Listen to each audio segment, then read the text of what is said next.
5 ans pour que la promesse de Dieu, comme Abraham qui voyait Dieu lui apparaître physiquement, il a vu Jésus lui apparaître, il parlait avec Dieu, mais la promesse de l'enfant a pris 25 ans de sa vie. La pression du temps, la pression d'attendre, la pression d'être la risée, qu'on se moque de vous, c'est une pression, frère. J'ai toujours remarqué que les fois où je me lève plus vite dans le monde spirituel, c'est quand je suis sous haute pression. La pression fait sortir le meilleur qui est en vous. Donc, un homme qui est transformé n'a pas peur de pression. Il sent de la responsabilité quand il est face aux pressions de la vie. Qu'aucune pression ne vous fasse fuir. Qu'aucun câlin ne vous fasse fuir.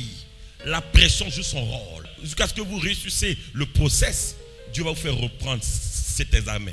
Cet examen doit revenir. Moi, j'aime les pressions, mon fils. Je n'ai pas peur d'elles. Ah non. Vous ne pouvez pas dire je dois être un leader d'influence sur 40, 50, 60, 70 ans, 80 ans, 100 ans. Si vous n'êtes pas prêt à vivre la pression. Vous savez dans quelle pression Joseph était? Il a eu la pression de ses frères qui en voulaient à sa vie. Personne ne croyait en lui. Ses rêves étaient bâclés. La pression peut venir comme de la moquerie. Tout le monde était contre Joseph. C'était la première pression. Après cela, il se trouve chez Potiphar. Chez Potiphar, la femme de Potiphar veut coucher avec Joseph. C'était une autre pression. Mais qu'est-ce qu'il fait? Il accepte d'aller en prison. Aller en prison, c'est une autre pression. Ah oui, il y a un homme en vous, il y a un géant, il y a un roi, il y a un prince, il y a une reine en vous qui doit sortir.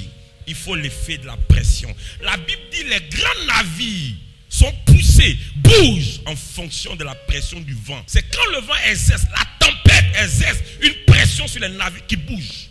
Un petit gouvernail au gré du pilote. Quelle est la pression que tu vis? Ne fuis pas la pression. Moi, je n'ai pas de respect pour un ministère qui n'est pas éprouvé, pour un ministère qui ne passe pas par le feu. Je n'ai pas de respect pour un mariage qui n'a pas été testé.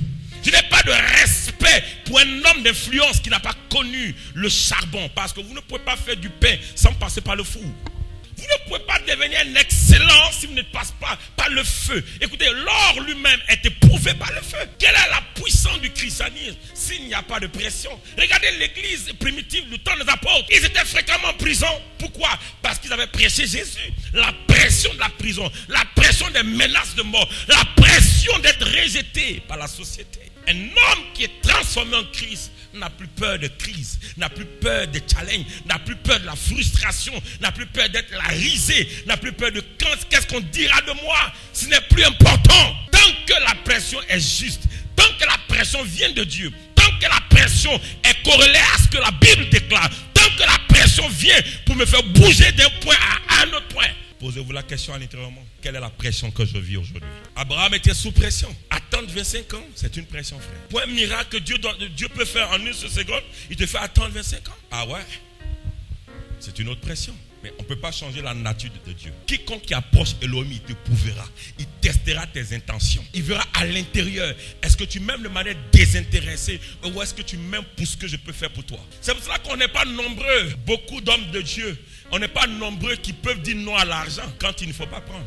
A dit je suis prêt à vivre la faim et la soif jusqu'à ce que le Jésus se souvienne de moi. On n'est pas nombreux de ceux qui ne sont pas prêts à se compromettre, qui ne font pas du ministère un business, un moyen de se faire de l'argent. Non, parce qu'on sait pourquoi nous sommes là. Nous servons Dieu par vocation. C'est un appel, c'est une soif, c'est une joie pour nous de payer ce prix-là. Mon fils, supporte la pression. Moi en général, quand je suis sous pression, écoutez, vous n'allez pas me reconnaître, hein? Je deviens un lion qui rugit. La pression, c'est ça la pression. Quand l'aigle jette l'enfant, l'aiglon, il doit subir la pression du vent. Pour que ses ailes puissent s'affermir, il faut qu'il affronte les tempêtes. Mon fils, ça te fera peur souvent. Regardez la pression de Jacob.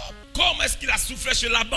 Regardez la pression de Moïse. Regardez la pression de Josué. Regardez la pression de David. Sa vie était sous menace. Tout le temps menacé. Parce qu'il avait reçu une onction pour les guerres. C'est pour cela qu'Abigail lui a dit, mais tu soutiens les guerres de l'Éternel. Ta vie sera exposée. L'onction qui est sur toi, c'est pour les guerres. Donc tu seras tout le temps dans les batailles. Écoutez, il y a des onctions qui envoient des guerres. Moi, j'ai un problème quand les chrétiens me disent, mais papa, je suis trop attaqué ces temps-ci. Mais est-ce qu'on leur a prêché le true gospel, le vrai évangile? Quel est ce christianisme où on ne vous attaque pas, où on ne vous teste pas? Les pressions sont là pour faire enfanter les biches. Et Dieu nous identifie à des biches. Si David pouvait dire, il rend mes pieds semblables à ceux des biches, et que la Bible dit ici, la voix de Dieu fait enfanter les biches, parce que les biches peuvent nous caricaturer. D'accord? Donc nous sommes des biches qui enfantons sous la pression des tempêtes. vite sous la pression des perturbations météorologiques. C'est comme ça que Dieu nous a fait. Quelqu'un a dit, il faut mettre un peu de feu sur quoi? La tortue, elle bouge, n'est-ce pas? Il faut la pression. Jésus même est passé à Gethsemane. Gethsemane veut dire quoi? Le pressoir à huile. Qu'est-ce qu'il a vécu? Notre exemple, Jésus. Il a reçu des menaces de mort. En Jean 5, 18, on le voit. En Jean 7, verset 1, on le voit. Il a été persécuté. En Matthieu 8, 34, on le voit. Où les gens sont venus le faire chasser de leur ville. Pour dire, nous te prions de quitter la ville. Il a connu le chemin de la croix.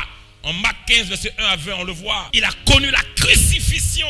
Matthieu 27, le verset 33 à 52. Jésus a connu la crucifixion. C'était des pressions, cela. Il a connu le tombeau. Le tombeau, c'est le silence. Et tout le monde a l'impression que Dieu n'est plus avec vous. Il y a un silence, il y a un temps mort. Il y a une période, c'est comme une pause. Qui pouvait croire? Mais celui qui veut les miracles, il est mort. Là, Jésus qui suivait la main, écoutez, ils l'ont crucifié là.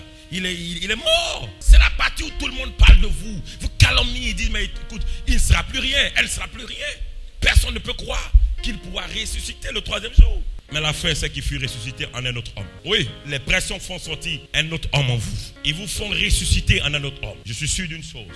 Qu'importe la pression que tu vis, tu dois garder à l'esprit que les pressions participent à forger l'homme qui est en toi, qui doit paraître comme une femme en contraction, une femme qui est dans ses douleurs, qui a besoin d'une sage-femme qui pousse, qui lui dit, écoute, fais un effort, pousse, pousse. Donc les pressions externes viennent renforcer, viennent amplifier les pressions internes, parce que c'est les pressions internes qui créent le déclic, qui donnent le go, qui créent le déclencheur pour que l'enfant sorte, pour que la destinée, le roi qui est en vous puisse sortir. C'est ce que Jésus a vécu. Et les exemples sont légion. Que Dieu vous bénisse.